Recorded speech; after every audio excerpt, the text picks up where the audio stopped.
नमस्कार, प्रणाम करते हैं। आप लोग हमारा प्रणाम स्वीकार करें।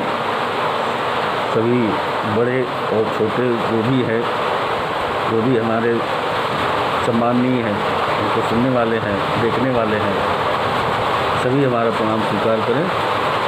आज हम आपको परमात्मा के कुछ अंश और भी बता रहे हैं,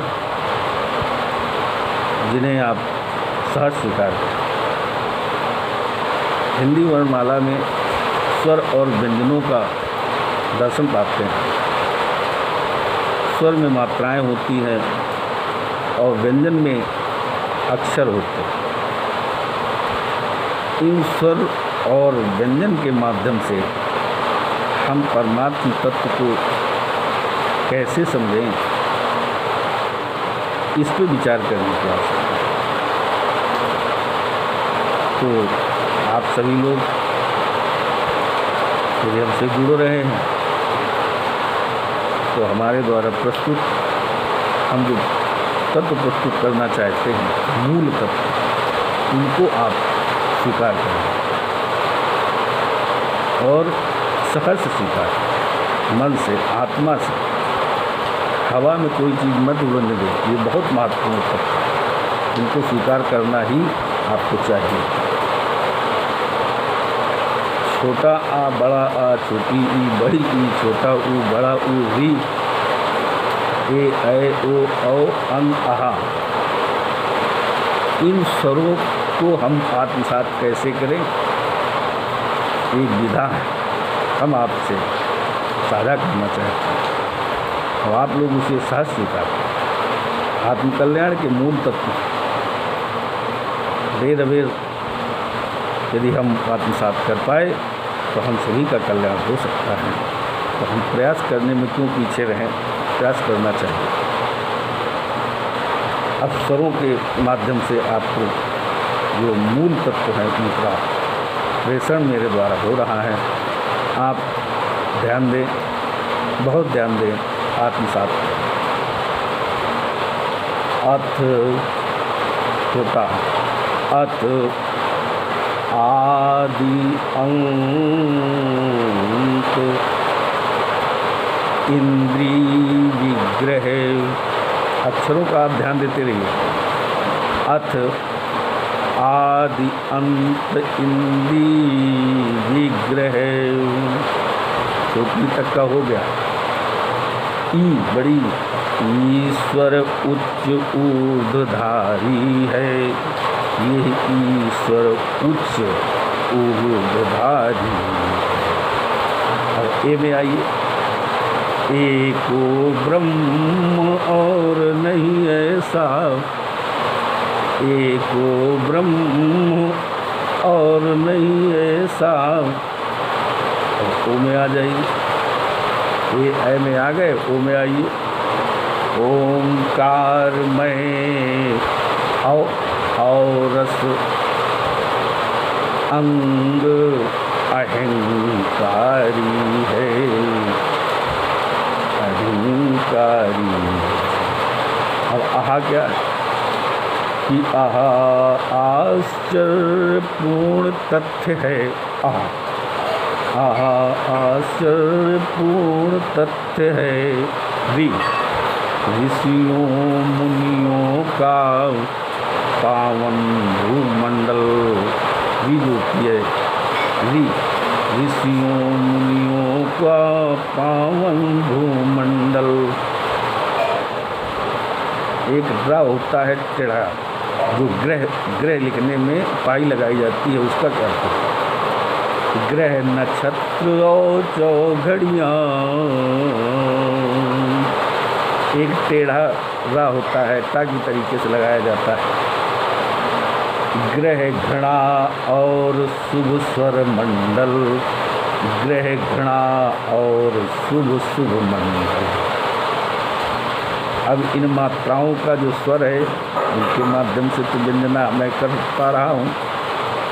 इन मात्राओं का ज्ञान अगर, इन स्वर मात्राओं का ज्ञान अगर प्राणी मात्र को भाएगा, अब ज्ञान बढ़ेगा जनमानस में, ज्ञान बढ़ेगा जनमानस में, वो ईश्वर लहरी लहराएगा। परमात्म तत्व के जो अक्षर सह एक एक अक्षर के माध्यम से जो तत्व गणना हुई है, यदि ये कोई आत्मसात कर लेगा तो ये स्वर लहरी लहराएगा। ये स्वर ज्ञान का जो परचम है वो विश्व में इस मानव शरीर के माध्यम से वो पताका के स्वरूप में लहरा देगा, ऐसा हमारा मानना है। तो इसको हमें स्वीकार करना चाहिए। अब व्यंजन में का से लेकर ज्ञा तक ये जो तत्व है उसको सुनने का प्रयास करें, क्योंकि ये अमूल चीज़ है। ये साधारण आपको कहीं नहीं मिलेगा, न कोई बता पाएगा, और बताएगा भी तो शायद उसका तरीका कोई दूसरा हो। हमारा एक सरल तरीका है, सरल विधा है, उसको आप स्वीकार करें। एक ब्रह्म, गणना में आइए 1 से 9 तक के जो अंक हैं उनको हम इस आध्यात्मिक धारा में कैसे समझें, इसका हमारा एक प्रयास है। आप माने इस चीज़ को आत्मसात करें, देखें इसका असर क्या होता है। कुछ कदम चले, कुछ लाभ मिलता है तो चलते रहिए, नहीं लाभ मिलता है तो ईश्वर तत्व है, ये कोई क्षति तो पहुंचाने वाला है नहीं, लाभ ही लाभ पहुंचाने वाला है। यदि आप सफल हो गए तो लाभ प्राप्त करेंगे, और नहीं तो साइड इफ़ेक्ट कोई है नहीं इसका कि आपको दूसरी व्याधि खड़ा कर देगा। तो सुने, हमारा जो एक अंक है इसका तात्पर्य क्या है। एक ब्रह्म है जग पावन, 2 ये दोहरी दुनियादारी है, 3 तीनों लोकों में छाया है, ब्रह्मा विष्णु चंद्रधारी है। चंद्रधारी भगवान शंकर भोले बाबा, तीनों लोकों में छाया है, ये ब्रह्मा विष्णु चंद्रधारी है। 4 में क्या है, द्वापर त्रेता सतयुग कलयुग, द्वापर त्रेता सतयुग कलयुग, चतुर्युगी विस्तार हुआ, ये चतुर्युगी विस्तार हुआ। 5 पंच तत्व का सम्मिश्रण, ये जो शरीर हम लोगों का बना है, जीव जंतुओं का, पशुओं का, जिसके जीवधारी है, ये पंच तत्वों का सम्मिश्रण है। क्यों कहा गया है कि क्षिति जल पावक गगन शरीरा, पंच तत्व मिली शरीरा। या ये कह दें कि पंच तत्व यह अधम शरीरा। तो ये 5 तत्वों का सम्मिश्रण है। पंच तत्व का सम्मिश्रण शुभ सृष्टि रूप संचार हुआ। 6 में क्या है, 6 में 6वें में आते हैं कि खट कर्मों की रही प्रधानता। जो हमारे खट कर्म हैं, नित्य कर्म जिनको कहते हैं, खट कर्मों की रही प्रधानता। 7 सप्तद्वीप निर्माण हुआ।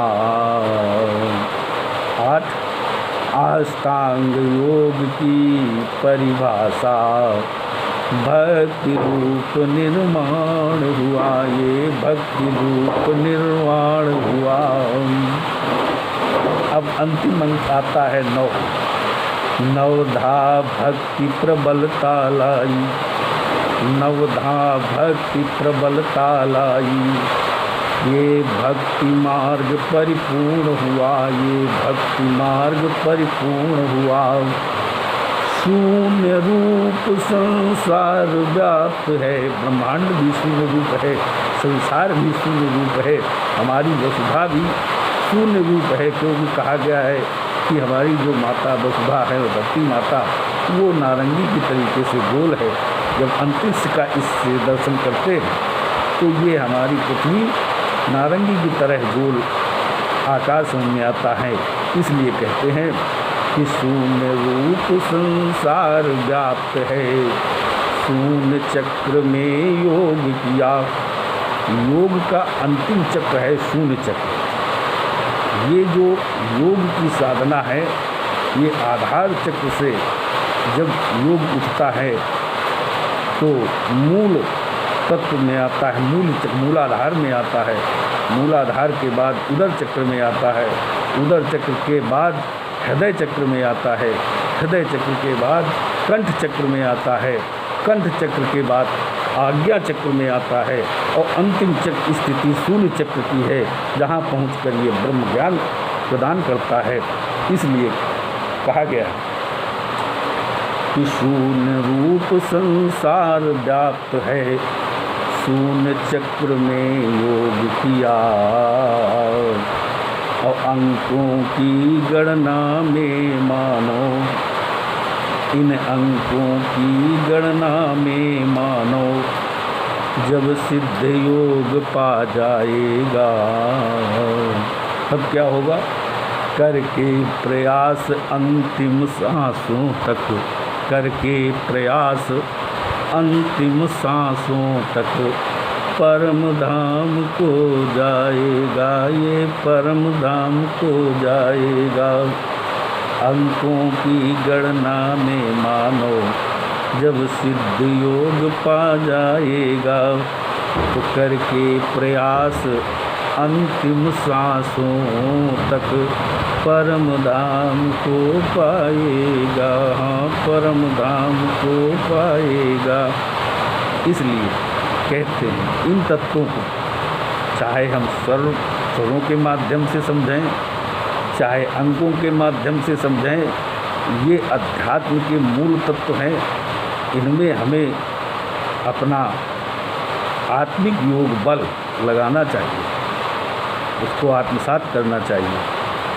अध्यात्म साधारण नहीं। भौतिकता में जो हम देख रहे हैं सभी सत्य नहीं। भौतिकता में, संसार में जो भी दर्शन हो रहा है सब कुछ सत्य नहीं। कुछ असत्य भी है, कुछ भ्रमात्मक भी है, जिस भ्रम में पड़ करके हम अपना जीवन नष्ट कर देते हैं। इसलिए हमें चाहिए कि इन्हीं माध्यमों का अनुसरण करें। जिसने इन अंकों की खोज की, जिसने शून्य की खोज की, जिसने स्वर व्यंजनों की खोज की, वो महान ज्ञानी। उन्होंने इन खोज से पहले आत्मज्ञान प्राप्त किया है। आत्मज्ञान प्राप्त करने के बाद वो विश्व में अपना वर्चस्व प्राप्त करने में समर्थ हुए। इतना हमें ध्यान रखना चाहिए। यदि अध्यात्म की तरफ से हमारा रुझान गिरत रहा तो हम मानव जीवन में कुछ नहीं कर पाएंगे। इस भौतिकता में पशु जीवन जीते जीते इस जीवन को नष्ट कर देंगे और जो भगवत कृपा है उससे हम अछूते रहेंगे। अब एक तत्व आता है जिसे हम आपके सामने रखना चाहते हैं, वो है व्यंजनों के माध्यम से हम इन मूल तत्वों को कैसे समझें। आइए हम व्यंजनों के माध्यम से आपको परमात्मा तक ले चल रहे हैं और आप हमारे साथ चलते रहिए और उन पावदानों को छूते रहिए। हो सकता है इसी माध्यम से, क्योंकि कहते हैं कि भाव कुभाव अनक आलस हो, नाम जपत मंगल दिसि दस हो। यदि भगवान का नाम हम किसी भी कारण से ले रहे हैं, किसी भी वजह से ले रहे हैं, तो हमारा कल्याण ही करेगा, उससे हमारी कोई क्षति होने वाली नहीं। का से ज्ञा तक के अर्थ आप समझते रहिए।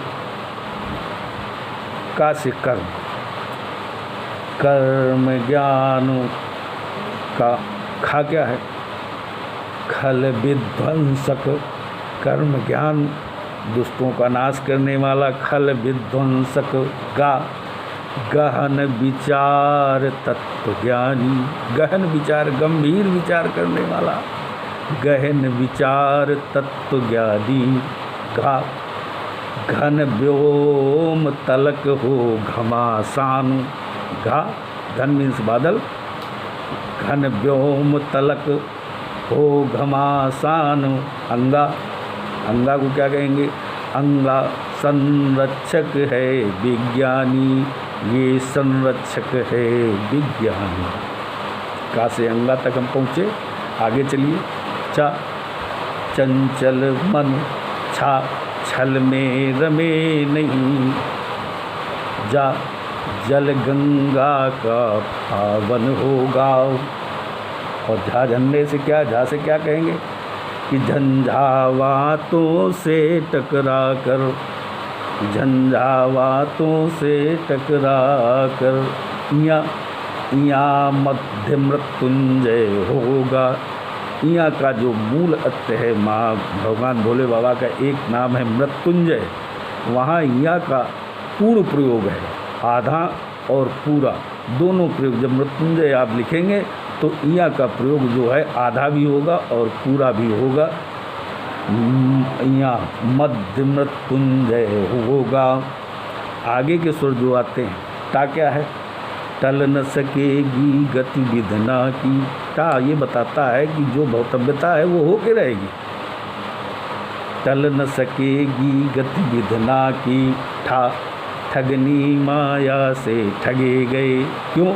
हम संसार में आए हैं माया के वशीभूत हो गए हैं, माया के आगोश में आ गए हैं। ठगनी माया से ठगे गए। और ढा से क्या हुआ? स्थायित्व तो है नहीं।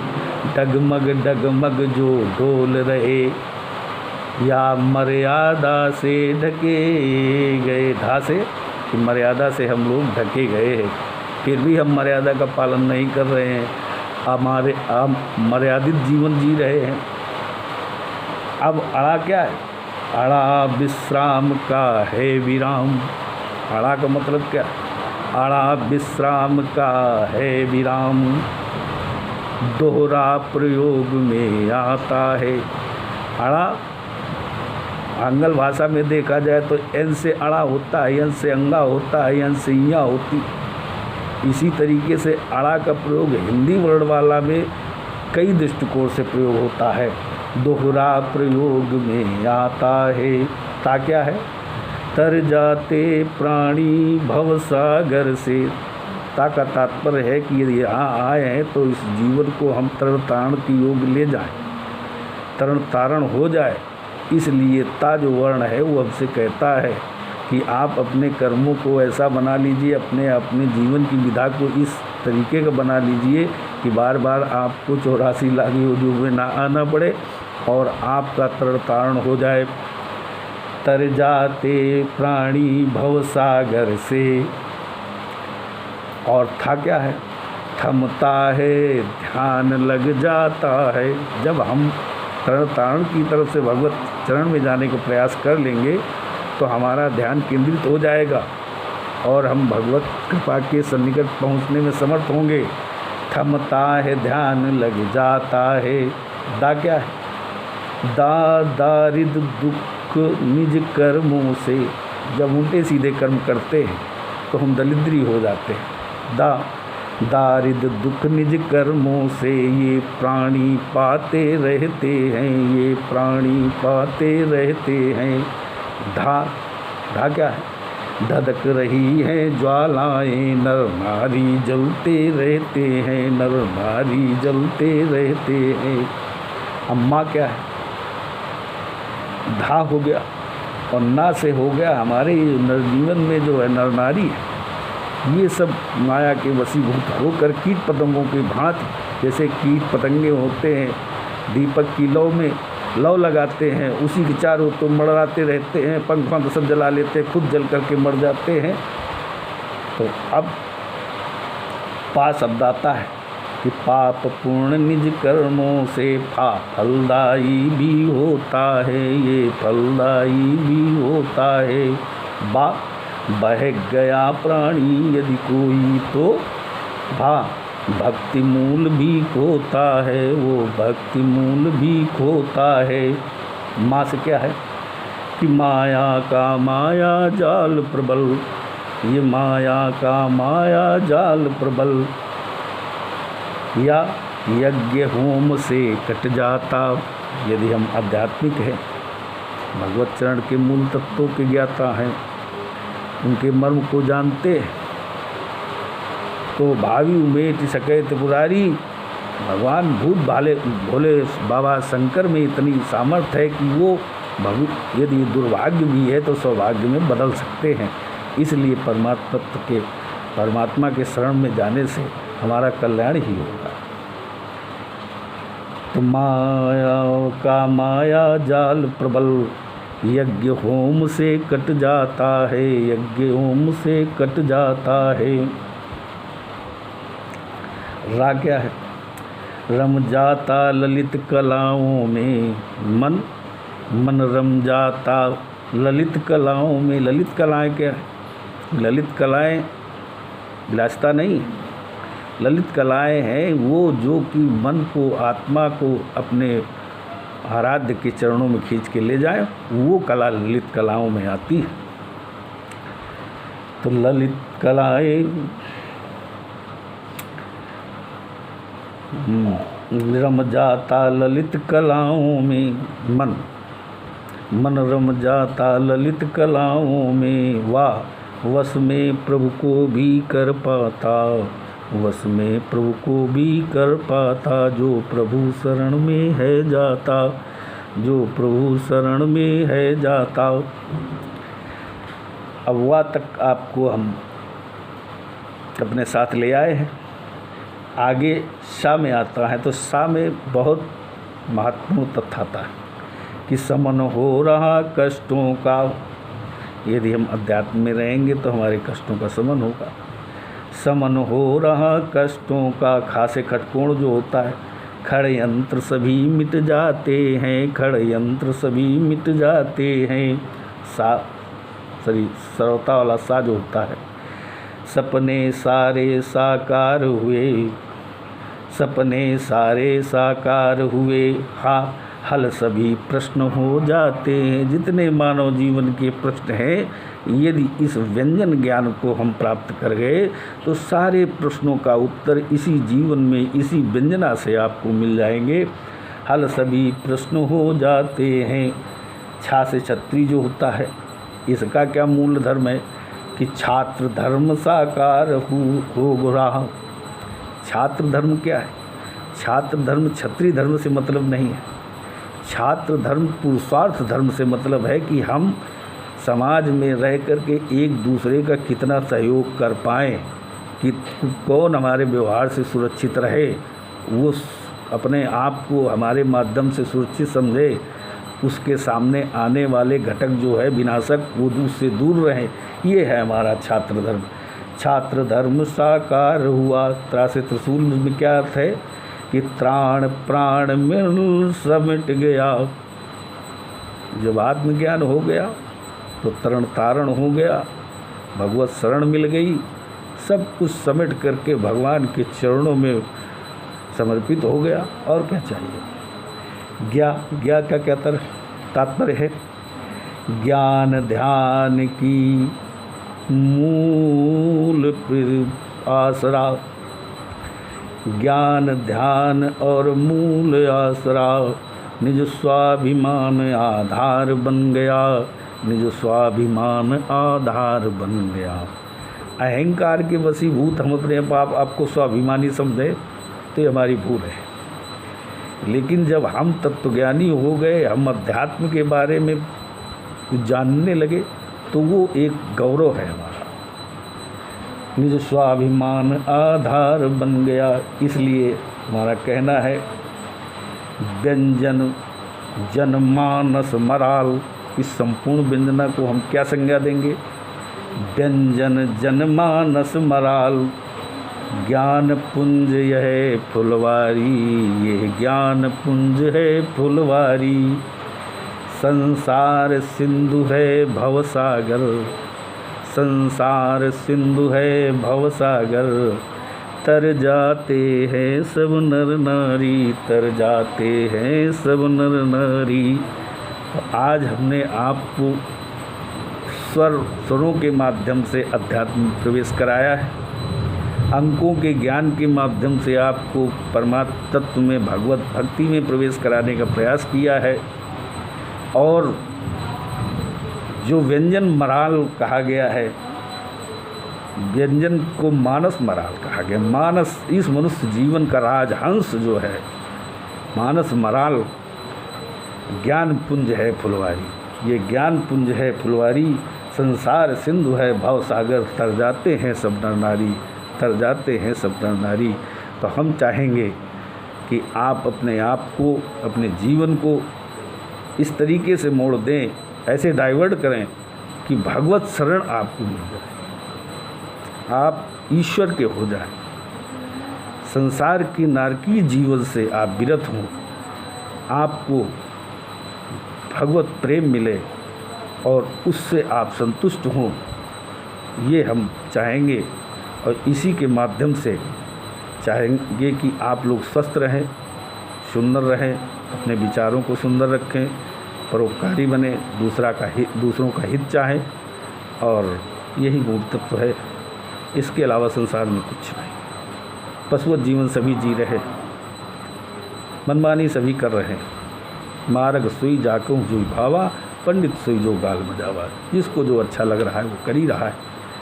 लेकिन ये जो तत्व प्रस्तुत मेरे द्वारा आप लोगों के मध्य हुए हैं, ये परमात्मा की कृपा से हुए हैं। परमात्मा इस चीज़ को कहते हैं कि मेरी उपस्थिति के बगैर मेरी चर्चा कोई नहीं कर सकता।